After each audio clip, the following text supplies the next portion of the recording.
6 goals, 3 points and a clean sheet. Lots of positives to take away from the visit to Jenner Park. Yeah, there was plenty of positives. We probably one of the negatives actually was we didn't start the game that well. Looking back at it and watching it with the staff and doing the debrief with the players today, it took us 15-20 minutes to get going. However, once we did get going, we had probably a 15-minute period where we scored those 3 quick goals, and I thought we were pretty much unplayable there. And the team showed what I'd seen or known for a while, what it could do, and it really showed that it could play that way and pass and move and create chances. And I think we really blew the opposition away during that time.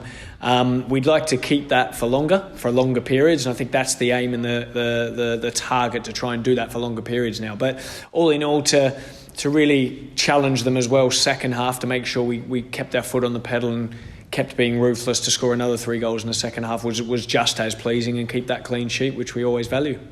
And as we expand the statistics, looking at the league table so far, we scored 72 goals, just 13 conceded, a very healthy 59 plus goal difference, 5 straight wins, top of the table. The New Saints is in a good position going into the last 8 games. Yeah, certainly are. I mean, I've noticed that quite. There was 3 games that were won, and won really well, with Chris Sargent in charge before I came in, and we've tried to carry on with a little bit of that momentum. And I think once we had the split 2 games ago, it was really important, first and foremost, to get those results, but also to add to it with quality performances. And I thought that the consistencies carried on in those performances, but for 2 different reasons. Bala was a totally different game. One, we only scored 1 goal and needed to grind it out. But then obviously last night we managed to score more goals, and we want to be scoring and creating as many as we can. So I think it has been a good run of form, and we want to continue that. And with those 8 games to go, as we just mentioned, there's a good team spirit, positivity, self-belief. Perhaps those on the outside looking on don't see those things, but when you're on the training ground with the players, you travel to games with them, those things for you must be massive positives as we look ahead to the culmination of the JD Cymru Premier campaign. Yeah, well, I mean, it is about building that team spirit, the togetherness, the working hard for each other. We've been going through a lot of values recently as well, in what we want as a team and individually, and the players, when they want to achieve and be successful themselves, but to do that the team needs to do well. So we try and build that all around that focus, really. Do well for yourself, but you need to work hard for the team in order to do well. So sacrifice yourself for the team, and then you'll get the success. So we've been seeing a lot of that, but we've been doing that by setting it up in training, making sure we're working really hard first and foremost, covering the areas of work that we need to, and really improving. So even though we had a very convincing win last night, the players are in today working hard. We had a good session with the ones who hadn't played as much game time. The other ones recovered in the gym. And also we went through the video and went through the areas that we need to develop, even though we won the game convincingly last night. And that's, I think, the culmination of the build-up of the work that we're doing gives the players confidence to then go and perform and hopefully put on more good performances. And after 2 tough fixtures away from home, it's back to Park Hall on Saturday. It's 1st v 5th as we host Penybont. They've scored 33, they've conceded 28, they're 22 points behind the New Saints. On paper at least, that would be a game that TNS would win. How do you, as the head coach, if needed, prepare the players to avoid complacency when they are aware of statistics like that? Yeah, I think it's a good question actually, because I think it's difficult to get complacent at the moment because the league is so tight, and we know that any slip up from any team in and around that top area, especially us and Connors Quay, can result in you dropping points and losing your position in the table.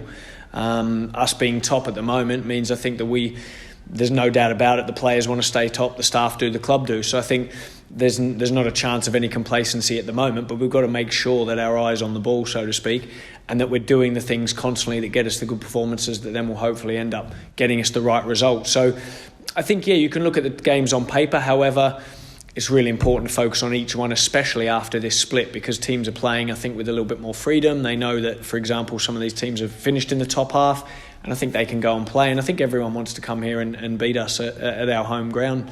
When you're TNS, that's what you've got to deal with. So, yeah, I think there's a lot riding on these games, so I don't think there'll be any complacency whatsoever. Since promotion, Penybont, we have beaten them 4 times in 4 games, but at Park Hall, both of those victories were 2-1, and 3 out of the 4 have been by 1 goal. That suggests that they perhaps raise their game against the New Saints, or their style of play suits playing against TNS. How much consideration do you give, again, to those statistics as you look ahead to Saturday and prepare for that game? Yeah, I mean, those statistics there suggest that they have been really tight games and really hard-fought wins. So I think that we always take into consideration the statistics and also the stats on the individual players of the opposition and what the opposition are doing from a technical and tactical point of view as well. I think they're probably even almost more important statistics that we'll take on board.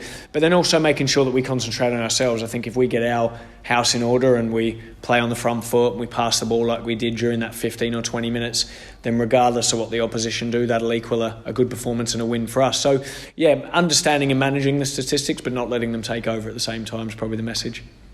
In our last press conference, we referred to the fact that the team had been unchanged for 2 games on the bounce. We asked if it would be a third one. You said wait and see. We did. It wasn't changed. Yeah. Is that the same message you'll give us today if we ask regarding the Penybont game? Yeah, it probably is. Yeah, we won't want to give too much away, but there might be some changes just because it's been a few games in a row back to back. It is quite taxing. We had a long journey on Tuesday, so that might open up the possibility to a few changes. But then also the players that have got the shirt at the moment are doing well starting in that team.